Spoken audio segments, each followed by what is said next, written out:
Ruošęs pradėti rungtynes su kamoliu, jas pradeda Ervinas Balabanovas, Patrikas Žvinys, Dovydas Griška. Čia smūgis į vartus, pirmasis šiuose rungtynėse. Žinomas Lietuvos mastų futbolininkas, rungtynėvis ir užsienyje, Lietuvos rinktinėje žaidęs. Artiomas Šankinas, kokia klaida, bet idealu, jeigu būtų Neptūnas užbaigęs ir 6-ąją pergalę. Ta pirmąją etapą Simonas Urbys. Čia turėjo būti, o pirmoje vietoje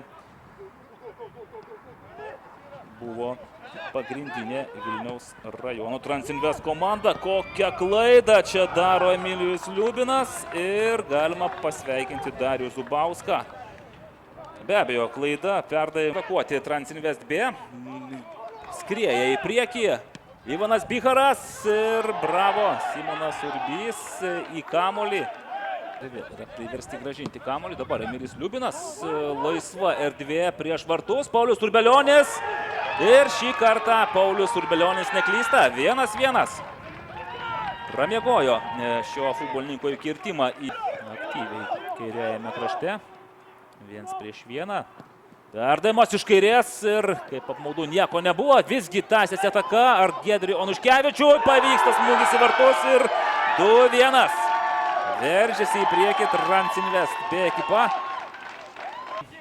Keitimo sustiprinsianti puolimą. Simonas Urbys ir čia išprovokuoja.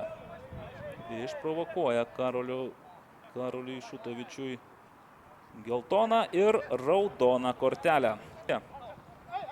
Ermolajevas. Rakšelis. Baudos aikštelės smūgis ir 2-2. Aironas Rakšelis, kaip patyręs puolėjas, ten išvinguriavo. Kaprašovas skelbia, kad 16 ture fiksuojame, kad ir nedidelė, bet visgi staigmena. Vilniaus rajono Transinvest B komanda žaidžia lygiosiomis 2-2 su Klaipėdos